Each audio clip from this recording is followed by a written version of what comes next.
20 Most Outrageous Startup Mistakes to Avoid.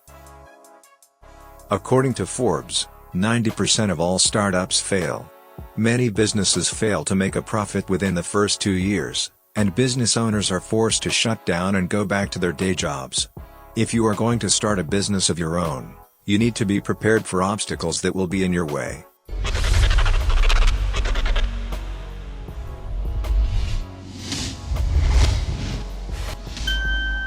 Welcome to CMTVten, where we share with you advice that will take you from the life you have to the life you deserve. If you are new here, consider subscribing so you don't miss other interesting videos like this one. These are 20 of the most common mistakes made by startups. 1.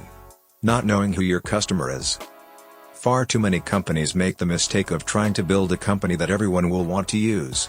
However, you should have a vision in your mind about the general age, gender, and socio-economic status of your perfect customers. Are you trying to sell to teenagers, stay-at-home moms, college-educated millennials? Each of these audiences is going to look for different things that they need in their lives. Once you narrow your focus, it will be much easier to start a marketing campaign. Even if your business idea truly is for everyone, there is always still a specific type of customer in mind. For example, everyone loves pizza. But if you build a gourmet pizza restaurant in the middle of a low-income neighborhood where a single pie costs $30, your customers are going to walk out the door and go to Domino's. 2. Skipping your business plan. A lot of new entrepreneurs think that it is okay for them to skip creating a written business plan. They have a grand vision of what they want to do, and where they want the business to go. However, writing or typing things down in black and white will make things far more concrete. The point of a business plan is also to lay out your goals from year to year. By giving yourself concrete goals, you know if you are staying on track or not. As the years go on, you can go back and revisit your original business plan to see if you are making the progress you had originally hoped for. 3. Not knowing your competition well enough. Far too many businesses create a startup because they believe they invented some revolutionary idea. Unfortunately, a lot of these ideas already existed somewhere out there, and that founder just failed to find the competitor.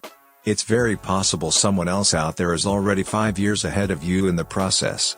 This happens a lot in the tech industry. If there is another company that is doing the same thing as you, can you do it better? Why, and how likely are you to succeed? 4. Choosing names with trademark issues. You may be tempted to name your company something that is close to a competitor because you want to let your customers know that you are offering a similar product or experience.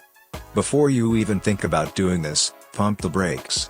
You don't want to potentially get sued. In 2005, a woman named Sam Buck from Astoria, Oregon opened a coffee shop called Sam Buck's and even gave it a green logo similar to Starbucks.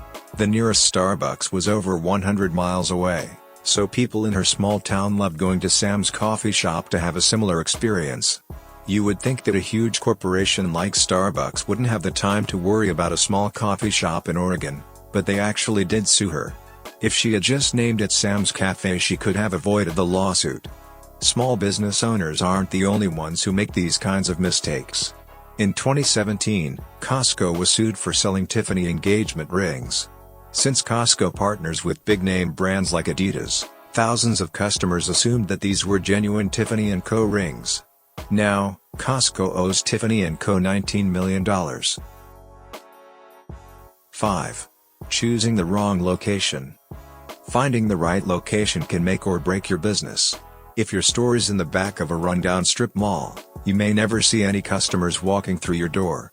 A lot of people choose a bad location because they feel as though they need to settle for what they can afford. Instead of settling, take your time to save up more money while you search for a better place to set up shop. Sometimes, this may mean that you need to move to another town or state. Moving to another state might sound extreme, but that is exactly what Jeff Bezos did when he launched Amazon.com. He lived in New York City at the time, but he moved to Seattle because it was close to Microsoft. He knew that the city was full of tech geniuses that he could hire, and it would also be far cheaper to rent a house and offices, compared to New York or Silicon Valley. In the end, starting up in Seattle was probably the best thing he could have done. 6. Forgetting to file as an LLC or corporation. When you first start a business, you may want to become a sole proprietorship. While that might be fine in certain cases, it is usually smart to file as an LLC, even if you are the only employee of your company. If you hire people, it may be better to become a corporation. Filing these documents usually cost a couple of $100s, but there are tons of websites out there that make it easy. If you are not sure what to do in your state, visit your local business bureau and ask some questions. This kills two birds with one stone: local networking, and getting help specifically for your local area. 7. Trying to do everything alone. A lot of people feel motivated to start a business because they want to work for themselves. Sometimes, it is okay to start your business journey by yourself, but at some point, if you want to grow, you will have to ask for help. This may come in the form of outsourcing tasks to a digital assistant, or hiring a new employee.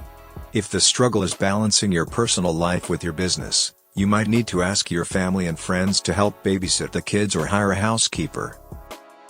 8. Working with family. There is a common saying that you should never work with family, and it is very true.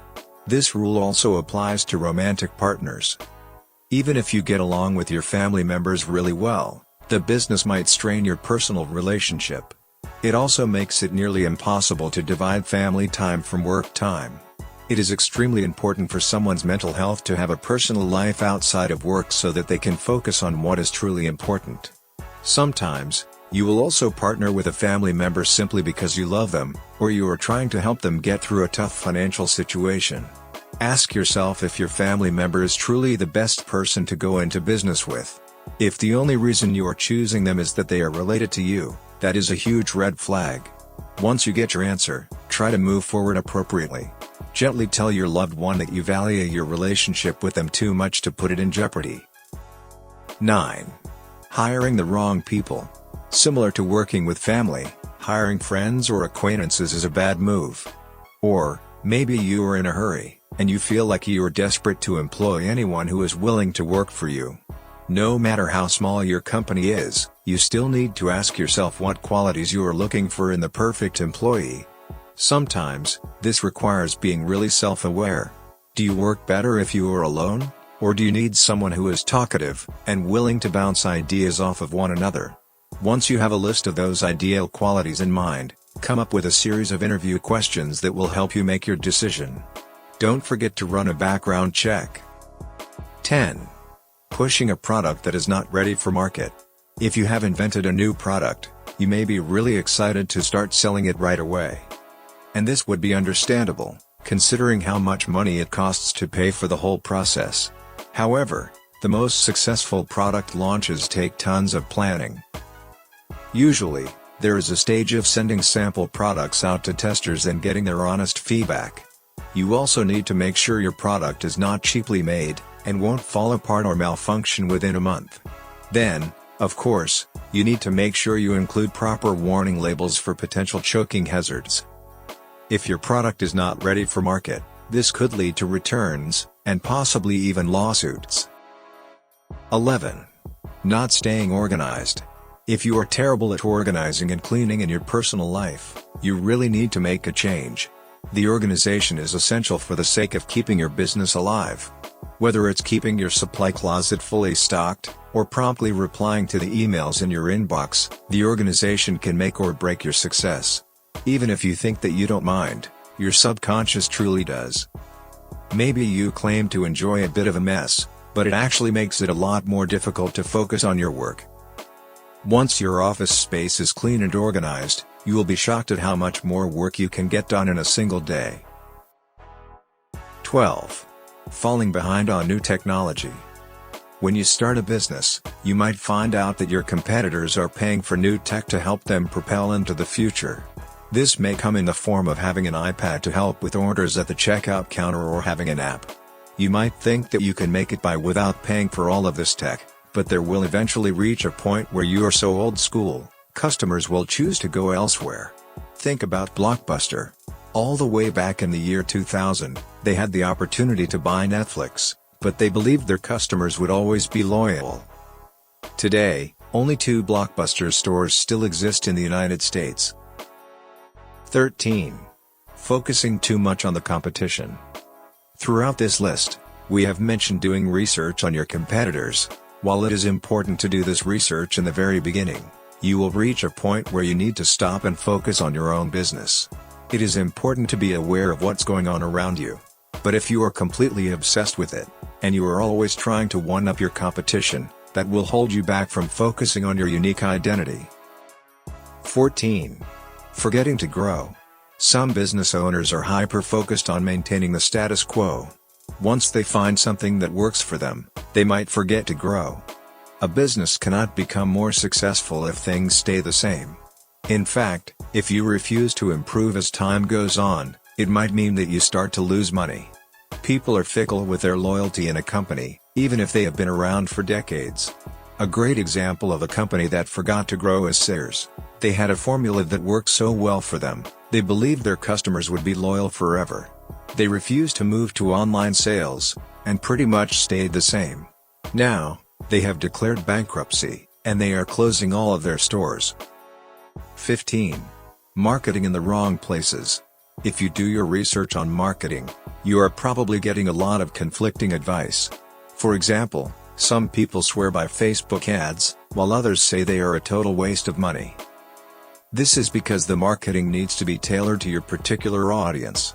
Instead of looking for general advice, try to think about where your ideal customer goes on a day-to-day basis. Are they housewives? Well, maybe advertising with coupons at a local grocery store will be a good place to hang an advertisement. If they are teenagers, maybe it's best to buy Instagram ads. Once you have a good grasp of the life of your customer, it should become obvious where you need to focus your marketing. 16. Dwelling on failures. Nobody is perfect. No matter what kind of business you own, you will reach a point where you make a mistake. Some failures are bigger than others. But if you let those setbacks define you, it will be impossible to move forward. When something catastrophic happens, take a deep breath, and try to calm down. Try to focus and think clearly about a solution, instead of believing that everything is over. Yes, it might set you back. You may have to take out a loan or delay growth for a few more months. But if you feel like a failure, you will be a failure. Do not let those mistakes define your career. 17. Not knowing when to pivot. There may be a point in your business journey where you see that something is no longer working. Sometimes, the breakthrough can be just over the horizon, and your patience will pay off. Other times, it is better to completely abandon a project in order to save a company. In these situations, it is important to know when it is time to pivot or move in a different direction. In a lot of ways, you may have no idea what the right answer is unless you have the experience to back that up. If you find yourself in a situation like this, really take a step back to evaluate. Crunch the numbers to see how much longer you can keep going. Talk to your mentors, and do some research online. Just don't ignore a problem so long in the wrong direction, you end up going over a cliff. 18. Forgetting to put money back in the business. Tons of people want to start a business because they believe it will make them rich. But if your only goal is to fill your personal bank account, the business is likely going to suffer. If you are a corporation, you can choose how much money you make every year in your personal salary. Seriously consider taking a pay cut in exchange for making your business grow, because it may pay off in the long run. Amazon.com's business model is based on putting as much money as possible back into the company, and not taking any profit. By continuing to do this every year, Amazon becomes more and more massive, and they are now the largest company in the world. The founder, Jeff Bezos, is a billionaire. But he would have never gotten there if he was only interested in lining his own pockets from day one. 19. Charging too much for products or services. There are a lot of startups who overcharge for their products and service. Ever since the recession in 2008, customers are way more mindful about saving their money. Even if you have a luxury business, you still need to prove that you are worthy of a customer's money. In most cases, a business owner overcharges for a product or service, because they have done the math, and they realize that they cannot make a profit otherwise. The reality is that people are not going to trust a brand new company with tons of money. They need to read reviews or hear recommendations from family and friends. Keep in mind that it is not realistic to make your initial investments back in the first year. If your project is far more expensive than you anticipated, try to find suppliers or manufacturers who will work within your budget, instead of overcharging your customers. 20. Never making a clear divide among company founders. Let's assume you found a great business partner, and you both want to start a company together. Did you ever talk about how much of a percentage each of you gets? Is it split an even 50-50, or is the person who does the majority of the work going to own 90% of the company? If you want to see an example of how this can end in disaster, just watch The Social Network. Eduardo Saverin helped to pay for the original Facebook website. The founder, Mark Zuckerberg, attempted to cut Saverin out of the company, and it went on to be worth billions of dollars. Eduardo Saverin truly believed that they were co-founders, but from Zuckerberg's perspective, he did the majority of the work, so he deserved more. Even if you are friends, there needs to be a document in black and white that addresses each person's share in the company. Thank you for spending some time with us. Make sure to like and subscribe so you never miss another video.